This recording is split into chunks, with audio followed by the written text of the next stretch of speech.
जायचं फिक्स आहे का मग तुझं? बाबा आता मुंबईत येऊन हा प्रश्न काय विचारताय?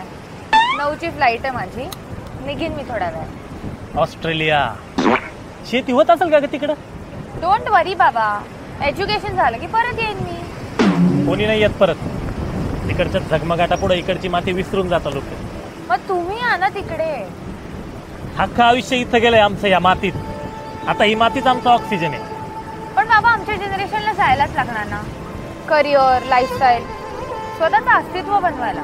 अरे अस्तित्व इथं आपल्या मातीत आपल्या माणसांसाठी बनवलं पाहिजे, तर मजा आहे. मी नक्की परत येते, आय प्रॉमिस. आमच्याशी केलेलं प्रॉमिस तोडलं तरी चालेल, पण या मातीशी केलेलं प्रॉमिस तोडू नका. बाय बाबा, सावकाशच्या गावाला. तुझ्यामुळे आज मला मुंबई पाहायला मिळाली. थँक्यू मला इथे सोडायला आल्याबद्दल.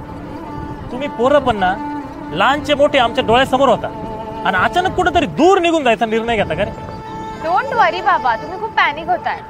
व्हिडिओ कॉलवर बोलत जाऊ ना आपण. व्हिडिओ कॉलवर पाठीवरून हात नाही फिरवतायत बाळा. त्याच्यासाठी ना माणूस असा जवळ लागतो. आम्ही आमची काळजी घेऊ, तुम्ही तुमची काळजी घ्या. सावकाश जा. चला येते. या.